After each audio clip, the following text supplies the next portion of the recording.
Last week, Pastor Gina brought the word on the Holy Spirit and leadership. The past few weeks, we talked about just leadership from Scripture, leadership in the family, leadership in making disciples.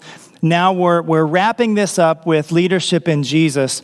And really, ultimately, we could have just done this and called it good.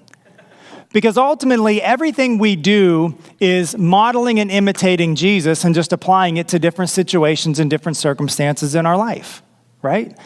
No matter what it is, you're going to see the things that are fitting from Jesus' life, which is all of it, we can apply to any situation we find ourselves in. There's nothing that Jesus' life and lifestyle wouldn't fit, wouldn't work out. It's for everything because Jesus is the true paradigm of what it is to be a human in the way that God created us to be. He came and lived that life and showed us the way to do it. And as a leader, Jesus was the greatest leader in human history. Period.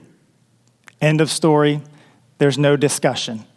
And I don't care what sports or arena, we're talking about writers or historians, there are always debates over who's the greatest. Jesus is the greatest leader of all time, across the board.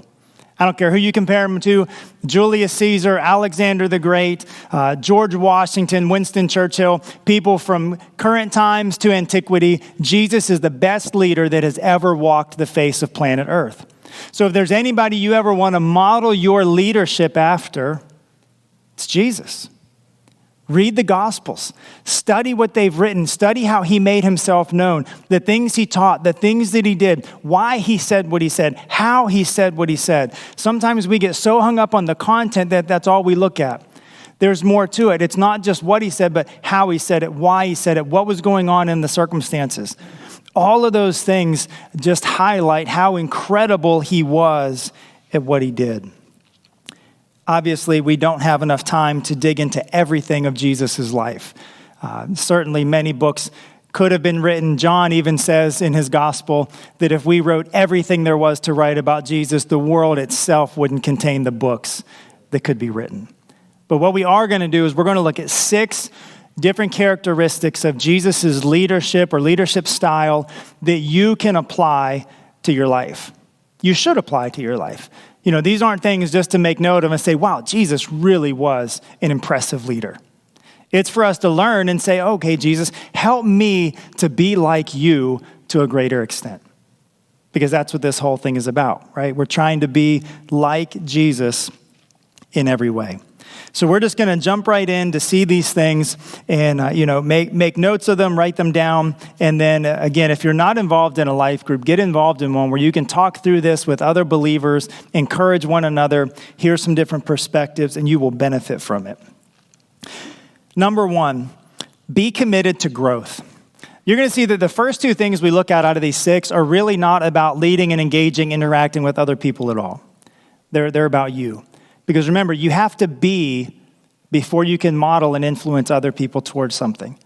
God has wired his creation so that things reproduce after their kind.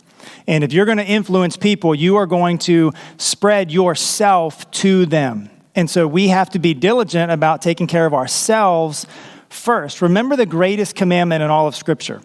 To love the Lord your God with all your heart, with all your soul, with all your mind, and with all your strength. And in Deuteronomy 6, where that's found, it follows up with saying, these things shall be on your heart, and then you shall teach them diligently to your children. They've got to be on our heart first before we influence anybody else. So number 1, you have to be committed to growth. Jesus was committed to growing. Sometimes that seems odd because we think, well, Jesus was God, Jesus was perfect. How could he grow? How could he mature? How could he become perfect? We're going to see some things that might make you uncomfortable, but you got to remember Jesus set aside and chose not to engage certain parts of his being God and chose to fully embrace humanity in a way that he wrestled with some of the same things that we did. Look at what we see in the scriptures in Luke chapter 2, verse 40. The child, that's Jesus, grew and became strong, filled with wisdom. That means at one point he wasn't strong. because he was a child. He was a baby. Jesus came out of the womb and had to learn how to talk, right? The creator of all things couldn't say a word through his mouth. He had to learn how to crawl. He had to learn how to walk, pulling himself up on things. Everything we see babies do, Jesus went through all of that. He went through all the normal stages of human development. I'd be willing to bet he had acne, his voice cracked. You know what I mean? Like, he did those things because he was a human. And he had to be committed to growing and becoming strong and filled with wisdom. And shortly later in Luke, it says that Jesus increased in wisdom and in stature and in favor with God and man. Jesus increased in wisdom. Think about that for a moment. Though he could have just made use of his divinity and known all things, he chose to limit that and grow in wisdom in his humanity. He was committed to growing and maturing into the fullness of who he was. That's instructive for us. If Jesus was growing in wisdom, we know that comes through things like studying, through reading. We know he was talking with teachers and engaging with them. They were amazed at his questions because he was asking good questions of things.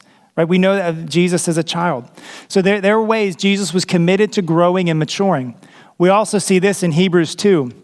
It says, therefore, he had to be made like his brothers in every respect so that he might become a merciful and faithful high priest in the service of God to make propitiation for the sins of the people. He had to become a merciful and faithful high priest.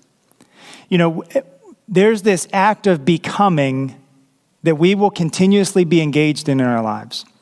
If we're not becoming, we're missing what it is to be in Christ. He modeled that for us. You will never arrive in this life.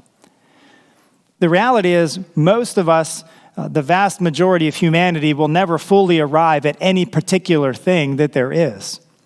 There will always be room for improvement in everything. I don't care who the greatest person is at whatever. You talk about Michael Jordan, he still missed shots. Right? You talk about Jerry Rice still dropped passes. Randy Moss dropped passes. Tom Brady, Joe Montana, they missed receivers that were open. Those things happen because nobody's perfect. Tiger Woods, Phil Mickelson, they miss shots because we're not perfect. There are always ways we can improve. Peyton Manning, towards the end of his career, was still talking about working on his footwork and tweaking some things. I mean, really, we should always be growing and becoming something. Hebrews 5. Although Jesus was a son, he learned obedience through what he suffered. Write that down. Those aren't the kind of promises and things we like to emulate, but we should take note of that. Jesus learned obedience through what he suffered.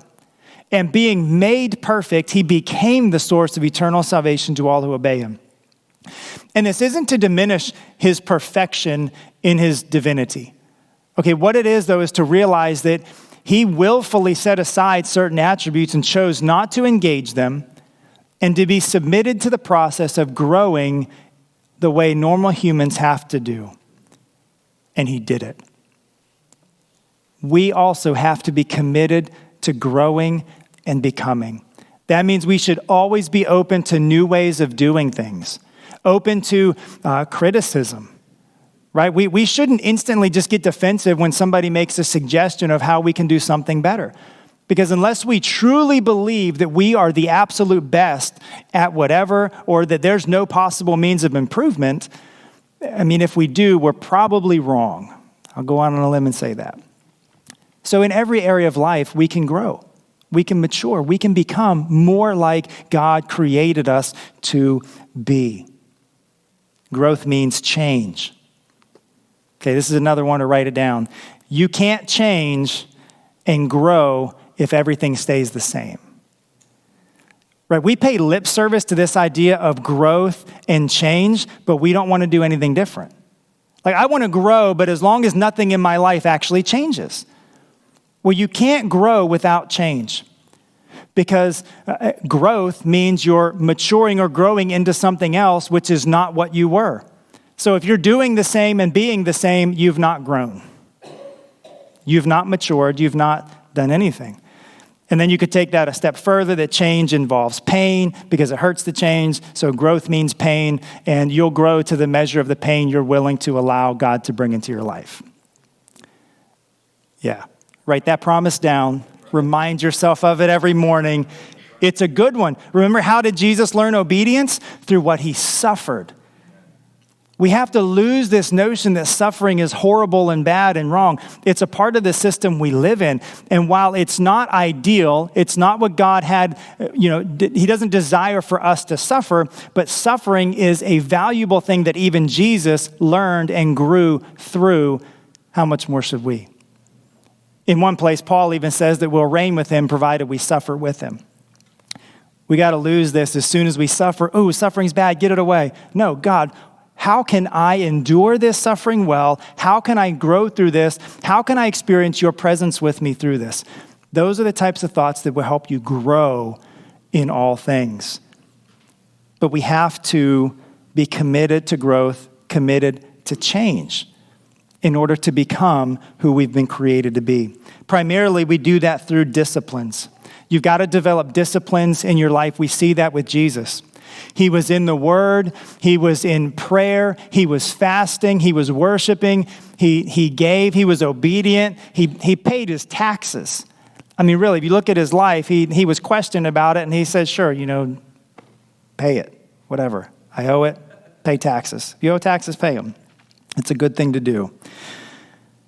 But disciplines, talking about prayer, fasting, worship, giving, tithing, generosity, fellowship, silence, solitude. There are tons of different disciplines you can do, but keep in mind that those things produce fruit in your life. They are not fruit. They don't mean that you are spiritual or mature just because you do them all. They produce maturity. And sometimes we get in this habit where we feel like, God, I'm doing this, and this. I'm doing all the things, so I'm a really solid Christian. Not necessarily. You could be doing all those things and still be very rude to people. And that would show that there's not a whole lot happening through your disciplines. So you can't take the fact of disciplines as a sign of maturity. But those things should produce maturity within you. It's kind of like a plant, you need to give it water, you need to give it fertilizer, you need to give it sunshine, you need to give it all those things. You got to keep the bugs away, keep the weeds away. But doing all that doesn't necessarily mean that fruit's going to come, but that significantly increases the odds. And just because you're doing all those things doesn't mean it's a healthy tree, but hopefully those things produce a healthy tree. So be committed to growth. And that means you have to change things of your life to grow and mature and actually become different. If you start getting irritated because things in your life need to change, that's probably just all the greater indication that it needs to. You can't grow and still be the same. So number one, be committed to growth. Number two, be a follower first. Every great leader has to be a great follower. That's where it starts. And I don't care where it goes from. You have to be a follower first. Jesus was not on his own agenda. You know that? Jesus was not on his own program. He came humbly and fully submitted to the will of the Father in everything. He only did what the Father did. He only said what the Father told him to say. And if this is true of Jesus, how much more of us? And this is exactly what Jesus says. Look in John chapter 5. Jesus says to them, truly, truly, I say to you, the Son can do nothing of his own accord, but only what he sees the Father doing. Whatever the Father does, the Son does likewise. In all of Jesus' actions, he was just doing what the Father was modeling and showing him to do. But it wasn't just his actions, even his words. Look at John 12. He says, I have not spoken on my own authority, but the Father who sent me has himself given me a commandment what to say and what to speak. In order for us to be great leaders, we have to be followers first. Fully, humbly submitted to the will of God in our own lives. We've got to be about his business, not ours. His kingdom, not our kingdom. Everything we do is for his sake, not our own. We strive for God's approval, not man's approval. Jesus didn't care what people thought about him. And other people noticed it. Even when the Pharisees and Sadducees were trying to trick him, they would come and say, "Teacher, we know that you only fear God because you don't care what other people think." And he's just probably sitting there thinking, yeah, you're right. I could care less what you think about me. Because my approval comes from God, my Father, not from people. And so as leaders, godly leaders who are submitted to him, we're looking for his approval, not man's. So we don't make decisions based on what other people might think of us. We make decisions based on what God has called us to do, and that's pretty much it. We also don't seek our own glory. We seek God's glory. Jesus was not about glorifying himself. He fully trusted that to the Father. In John 17, he prays this prayer, and he says, "Father, I have glorified your name," because his whole ministry was about glorifying the Father. And he said, "Now, Father, glorify me with the glory I had with you in the beginning." He trusted the Father to glorify him. He trusted the Father to lift him up in the right time and exalt him. And he says that whoever humbles himself will be exalted, but whoever exalts himself will be humbled. So as we seek to be leaders, we should first be followers, always subjected to the will of God, seeking God's glory, not our own, seeking God's approval, not man's. We are inherently followers first. Third, be focused on your mission. You have to remain focused. We can't get distracted. Distractions come so easy and so numerous. They're everywhere, right? Distractions are all around us. But Jesus stayed focused. Jesus was patient. He didn't jump the gun. He waited until John did his ministry of preparation. He didn't jump out ahead of time. There were times when he would routinely say, "My hour, my time has not yet come." If you read through John's gospel, there are, I think 7 or 8 times that you see this expression, "but it was not his time," or "it was not his hour," all the way until there's a decisive moment in John 10 or 11, right around the middle of the book, where he says, "The hour has come," and things change. Jesus had an amazing sense of timing, and he was patient. He was willing to wait until the right time to act on a certain thing. But he also stayed focused and didn't let other things draw him off track. And there are some things that are kind of odd if you look at it in Luke 4:43. I don't have this up on the screen, but Jesus just healed a lot of people in this area. And he's preaching the gospel. He's healing people, setting people free from demonic influence. And they come to him and they beg him to stay and keep healing. And, we tend to think that would be the height of spirituality, God healing people and setting them free. If we want to say what one of the most amazing services of church we've ever been in, it was probably a time of extended singing and worship and healing at the altar. But Jesus says, "No, I can't stay. I need to go to these other towns and preach the gospel, the good news of the kingdom, because that is why I came." Think about that. He turned down healing people and casting out demons to go preach the good news that the kingdom of God has arrived and that they can be forgiven for their sin. That is why Jesus came. Could you imagine going into a service where I said, "You know what? We're just not even going to sing today. We're just going to jump into the Word and be in the Word for about an hour and 15 minutes. And then we leave." How many would think that's actually spiritual? I mean, you don't have to raise your hands. But I'm just saying, in our normal mindset, we wouldn't think that was spiritual. But if we came in and we said, "You know what? We just end up worshiping for an hour," everybody say, "Wow, God was moving." But what does Jesus say? His mission was letting people know truth, the good news of the kingdom. And he was focused on it. He didn't get distracted by other things. There was a time for healing, but he said, "I really came to make the kingdom known." And so that's what he did. And he wasn't willing to get distracted by anything. He wasn't worried about other things in life. He wasn't worried about any of that. He wasn't worried about the corrupt Roman government that was overseeing Israel. You know, Jesus wasn't distracted by politics. You know that?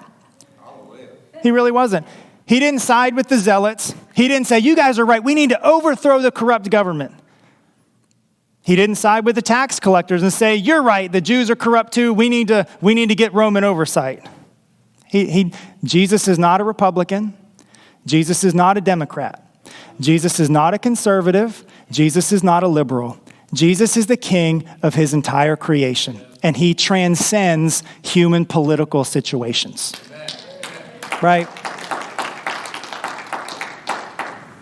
We also should transcend human political situations because we're focused on a different kingdom. We can't get distracted by things like politics. We should be more concerned with who we have or haven't witnessed to yet than what new law may or may not be passed. Right? If we're more burdened for legislation than we are our neighbors, we may have a misplaced focus.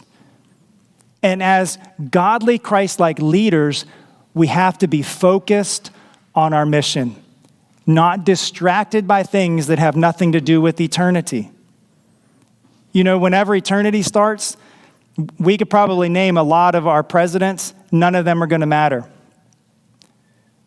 Not going to matter. Just like it doesn't matter who was the fifth pharaoh of Egypt in antiquity. What's that got to do with life now? Zero. As much as who our next president is going to be 100 years from now. Nobody will remember. But whoever you introduce to Jesus and teach them to follow him, that will matter for all of eternity. Let's be focused on our mission. Be intentional about what you're called to do. If you don't do it on purpose, you won't do it. We have to purpose to be focused on our mission and not get caught up with the distractions of our world and its system. No matter how good a world's system is, it is still the world's system. Fourth, be a people person. Some of you may not have groaned out loud, but you're groaning inwardly. It doesn't matter if you're, by personality or nature, a people person or not. Nobody's saying you have to be engaged with big groups. It could be one-on-ones. It could be smaller groups. Some of you love the crowds and you could be in big groups. That's great. But no one is called to isolation. We are all called to influence people for the kingdom. We are all called to go and make disciples. There is no follower of Jesus who can say the calling to make disciples is not for me. It's a command given to every one of us. I mean, really, the greatest two commandments, love God and love people. You can't be in the camp of, I just don't like people. We should love people. People are the greatest part of God's creation. We look at landscapes. You look at a sunrise, a sunset. You look at mountains. You look at a rainforest or a jungle, and you think, how beautiful. Look at people. They are infinitely more amazing than a landscape. Right? We've got to be people, if that's a real phrase. Look, Jesus was busier than any of us could ever imagine. He had more to do, more to accomplish, more on his mind, a greater weight of responsibility than any of us have ever had. Right? Sometimes we think it's more, but that's because we have a misplaced focus. If we're worried about money and think about how much is riding on this transaction or that deal, we're just overly stressed about all the wrong things. Right? Our greatest concern should be people. Really. Jesus still made time for one-on-ones. Think about it. God came to earth, knew he had 33 years to enact his plan of redemption. And he not only that, but he knew that 30 years of it was going to be just going through the motions of growing and maturing as a human. He knew he had 3 years to make the greatest impact that would change the entire course of human history and open up a new door of salvation and get this message to all human beings. He had 3 years to do it. And you know what he did? He took time one night to have a conversation with Nicodemus. Just the two of them talking. Jesus sent the 12 away to be at the well by himself where he knew this woman was going to show up, and so he could have a one-on-one conversation with her. He's only got 3 years. He didn't do any miracles to add more time to his day. He had the same amount of time in a day, and he was willing to take time out of his day for one-on-one conversations. People are that important. He talked to big crowds, but he also had the 12 with him. Sometimes he would get away with just the 12. They would leave everybody else. Sometimes he would get away with the 12 and then say, okay, you guys stay here. Peter, James, and John, you 3 come with me. And he would take just the 3. In all the things Jesus had to do, he was willing to focus on a handful of people, even one-on-ones. We have to be focused with people. We have to prioritize people. Value people more than goals.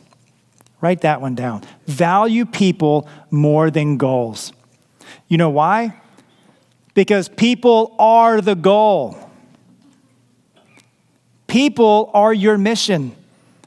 I don't care what your job is, the people that are working for you are more important than what you're trying to produce. People are the goal. People are the mission. They absolutely are. We are called to love God and love people. We are called to make disciples of people. We are called to influence people, to be relational with people. It's all about people. All these other things, they are distractions from what is ultimately at stake. So if you're focused on your mission, you'll be focused on people. Everyone should be influencing someone. That's another one worth writing down. Everyone should be influencing someone. Okay? I don't care who you are. You may feel like you're not qualified. You may feel like you're not capable. You may feel all sorts of things. You should still be influencing somebody for the kingdom. Be a people person. Number 5, be serious about serving. Okay? We often talk about Jesus as a servant leader. If you've been in and around the church world, you've heard that expression, servant leadership. We often pay it great lip service, and that's usually about it. But we've got to be serious about serving people. This is absolutely huge. Jesus modeled service in one of the most provocative ways he could by washing their feet. Right? This was a task not just reserved for servants, but only certain servants. Like some servants were deemed to be too high up the totem pole to wash feet. Right? It was for the lowest of the low, and Jesus washed their feet. You know whose feet Jesus washed? Who was there? Whose feet did he wash? Judas. He knew Judas was going to betray him. He knew Judas had already talked to the elders to set this thing up, and Jesus still washed his feet. That's love. Jesus said, love your enemies and pray for those who persecute you. He modeled it. Absolutely modeled it. How many times do we get wronged by somebody, or we find out somebody's planning something against us and we just get bitter and angry and we look for ways to distance ourselves from them? You know what Jesus did? He washed his feet. He said, Judas, I know what's in your heart. I'm going to love you to the end. And he did. That's powerful. That's where we need to be with serving. We serve everybody. We love everybody through serving and meeting their needs, regardless of how they have treated or mistreated us. This is where the rubber meets the road for us as followers of Jesus. Right? Can we love through being mistreated? Can we love through being betrayed? Can we serve somebody who has done us incredibly wrong? You know, there was a time where James and John talked about wanting to be the greatest. They wanted to sit at Jesus' right hand and left hand. The disciples got into arguments over who would be the greatest among them. And you know what Jesus did? He did not rebuke them for discussing wanting to be great. There's nothing wrong with desiring to be great. We should all want to be great for our King and for his kingdom. Jesus didn't rebuke that thought. He shaped it. He steered it.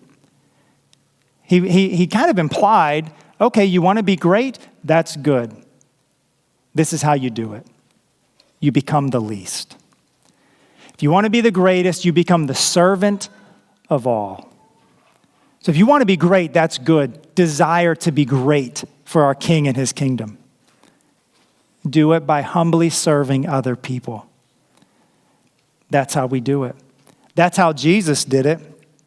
Jesus says the Son of Man did not come to be served, but to serve and to give his life as a ransom for many. Jesus is the one who could lay the most claim to being served in all of human history. He created this whole thing. We are completely subject to him. And if for one moment he would reveal his self and his glory, we would all fall in worship at him. And that will happen one day. But yet he didn't come to be served. He came unfathomably to serve us, to give his life for us. You serve by giving yourself. That's how you do it. In Ephesians 5, it says he loved the church in such a way that he gave his life. The more you lead, the more you have to give of yourself.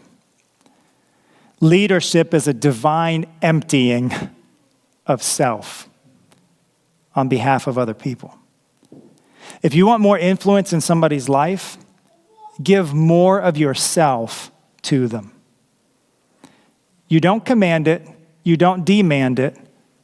You give. And you give more. And you give more. Until you've given yourself to them. If you want more influence, give more of yourself. You gain by giving. And I don't care what area that's in. As a spouse, you want to have more influence in your spouse's life, greater leadership, greater influence, give more of yourself to them. As a husband, you should be giving yourself completely and fully to your wife, and vice versa. You want to have more influence in your children's lives, give more of yourself to them. Don't demand more, don't command more. Yes, those things are a part of it. But if you really want to have great influence in your children's lives where they actually listen and respect and value what you're saying, give more of yourself to them. You know, that's one of the biggest complaints you hear from kids growing up today is they just want their parents' time. They just want them. Because God has rigged his system so that we long for relationship and that the way we influence those we're leading is through giving of ourselves to them. If it's at work, say your employees are not coming up to par, give more of yourself to them. Don't just crack down with your expectations. Give yourself to them as their leader and watch what changes. If you're an employee and you want to have an impact on your boss, give more of yourself to your job and to your manager or whoever. Watch the change that can happen. Whatever the circumstance is, whatever the vocation, whatever the relationship, if you want more influence, give more of yourself in serving them and watch how you change the dynamics of that relationship. Lastly, be a sender. Jesus built a team, and then he sent them out to go and do, to an extent, on their own. He didn't leave them. He sent the Spirit to empower them, but he raised them up. He trained them. He taught them. He equipped them. He empowered them. He sent them. In his prayer again, he said, Father, as you sent me, so I'm sending them. As leaders, we can't be micromanagers. Right? We can't. We can't just be just overbearing on every single detail. We have to be those who delegate. Right? Jesus delegated out responsibilities. Paul told Timothy, discharge all the duties of your ministry. Equip other people and give them the opportunity to do it. Jesus sent them out with responsibilities. He gave them tasks. He gave them missions. And then he sent them with the authority to go and do it. Just leadership-wise, if you don't give anybody responsibility to do things, they're going to get frustrated and leave. Because nobody wants to sit around and feel useless. We want something to do. But if you give them responsibility with no authority to actually do it, you're just going to keep building frustration. You've got to give them responsibility and authority to do the things you've entrusted for them to do. Has to be. You've got to have both. You got to do both of those things together. So build a team, train people, equip them, give them the tools and the resources necessary, and then empower them. Actually send them out, let them do, encourage them, help them, and then kind of leave them alone. Let them do the job and grow in it. Because you know what? They're going to fail. The 12 were not ready when Jesus left them. They were still pretty deficient in some things. Right? He was with them for 3 years talking about the kingdom. After his resurrection, he spent 40 days talking focused about the kingdom. And then they still asked a stupid question about the kingdom that I can't even imagine Jesus' level of exasperation. When they said, so are you going to give the kingdom to Israel now? Really? But again, he didn't even chastise them for that. He just said, look, I'm going to fill you with power from the Holy Spirit and just go be witnesses, right? That's it. We've got to be willing to let people go even if we think that they're not ready. We have to be those who send, because you know what? Jesus isn't waiting until you're perfect before he lets you do something.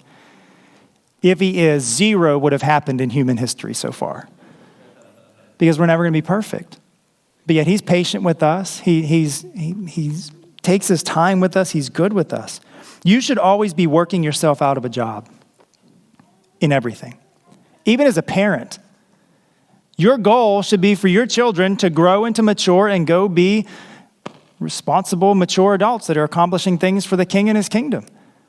You shouldn't, long for that to just stay the same.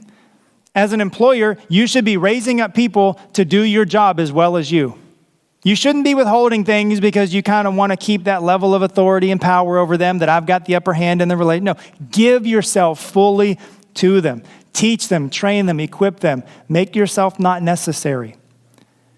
Even in church leadership, there should be realities where we all grow and mature to where we don't need other people helping us as much reading and studying. I would love to work myself out of a job where pastors and teachers, you can stand on your own too. You can dig in the scriptures yourself and feed yourself.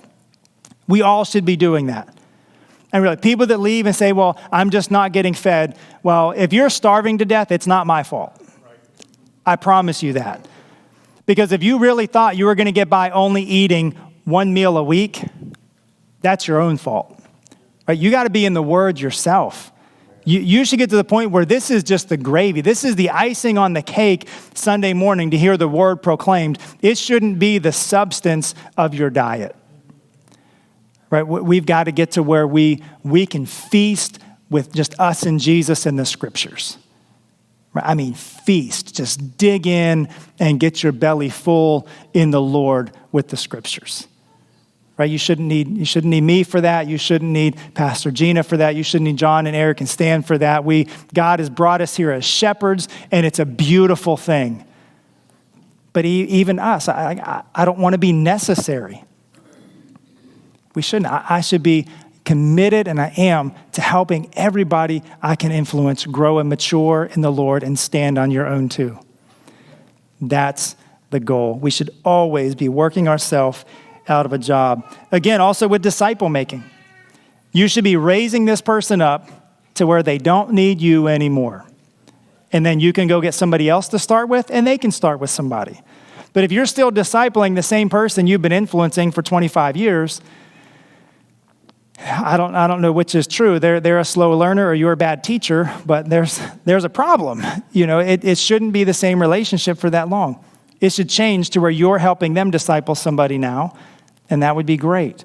And they should be discipling somebody now. We got to be moving on into those things, sending people out and seeing them become who he's created them to be. So really, the bottom line of this whole thing is to just model your life after Jesus. Right? Read and study the Gospels, making note of what Jesus did, how he did it, why he did it, what he said, why he said it, how he said it, all those things going on. And Jesus, how can I be like you in what you've shown in this incident and this thing that you did and how you did it? Reading, studying, being diligent to model our life and our leadership after Jesus and his ways, because he's the greatest leader in human history.